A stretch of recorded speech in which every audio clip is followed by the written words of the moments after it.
Hello, this is going to be a quick tutorial video on how to set up and use some scripts that I've made that work in line with the UCS Renaming Tool. If you're not sure what that is, it's a brilliant free script made by Aaron Sendin that allows you to categorize and rename your audio assets in a really cool way. You can embed a bunch of information in the metadata. It's really good. If you don't have it, I'd recommend looking into it.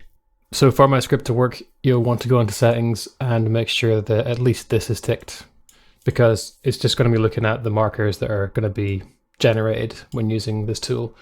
And I'd recommend putting this on as well, because it just allows you to add a bunch of extra information to your assets. So just as a quick overview, what the script is actually doing is automatically setting the output directory when you go to render something.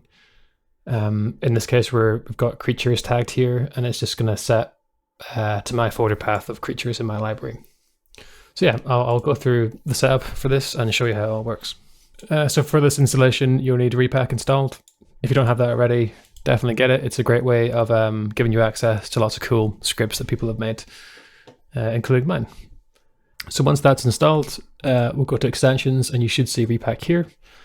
We want to go to import repositories, and I'll include this link in the description, but you'll paste that here and just hit OK. And you should see these three scripts that appear. So once you have these scripts installed, you have two options.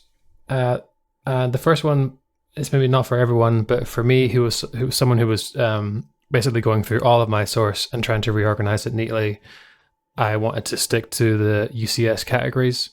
So this script sort of helps you out with that. Basically what it does, if you run it, it's going to ask you to choose a folder. So this might be the topmost folder of your own library. In this case, I've just got a blank test folder here. And if I select that and hit OK, it's going to create a bunch of subfolders in there that align with all the categories you'll find in the renaming tool. So this is what this looks like. I've got every single topmost category name here. And the naming of these is going to align with what the renaming tool spits out in the metadata. So it's important that these names remain the same, unless you want some weird duplicate folders and stuff. So if you don't want to create an entirely new library that's just for the UCS categories, and you have your own, which I'm assuming you will, there is an option to use this script here instead, create UCS render path. It's going to bring up the same window when run. And instead of selecting a folder and it creating a bunch of subfolders, you're just going to select a folder and the render script will point to that by default when rendering. Cool. So to actually use this script, you'll first need to use the renaming tool. So I've got some example files here. If I just select these, go into the renaming tool. In this case, I think I've just got something set up. I'll just hit submit. And now we have a bunch of markers for all the items that I selected, each with their own metadata and categories and stuff. Again, this script won't work if you don't have these sort of outputted by the renaming tool, because right now all the script is looking at is the information in this metadata.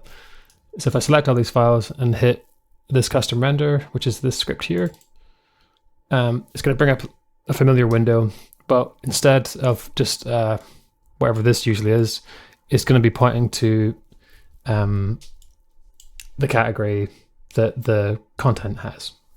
So if you've set up all of your category folders with this top script, it's going to be bouncing it into this.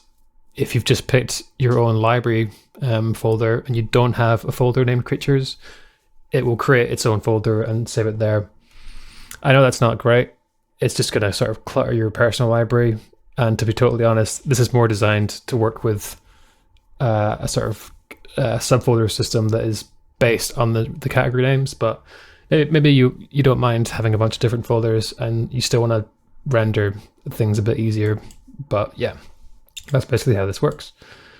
One thing of note here, if you have two different categories, for example, say this asset is an explosion and this one is some creature stuff, and they have the appropriate metadata.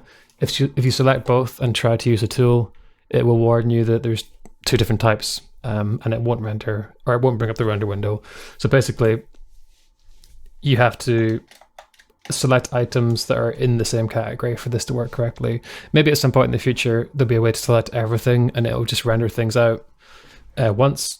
But right now, you need to do it per category, per item selection, which isn't great, but it just means that you still get access to the render window and you might want to change different attributes for each asset. But yeah, after this, the render just works as you'd expect. It's its own script, so the default render, you still have access to that. It's not changing that. You'd just have this. I've just got this as a UCS render up here for when I'm cleaning up my library or if I'm going through a bunch of source stuff that I want to bounce out quickly. But yeah, that's all these scripts do currently. There might be some improvements in the future. If you're watching this and think the way this is done is crap, then let me know. Or I don't know. This is the first time I've done this. I'm too dumb to make this smarter, but hopefully in the future I can make this a bit more robust and a bit more user-friendly. And so I'd like to, in the future, be able to point it at your own library and allow you to tag a bunch of your personal folders, no matter what they're named, but assign them to different categories so that when it could work in the same way, but instead of creating a bunch of different folders that you might not have each time, you can it will just render it to whatever you want, basically. So if you know how to do that, let me know, or make it yourself and tell me. Otherwise, I'm going to try and figure that out. But yeah, thanks for watching, and I hope that this is useful. Cheers.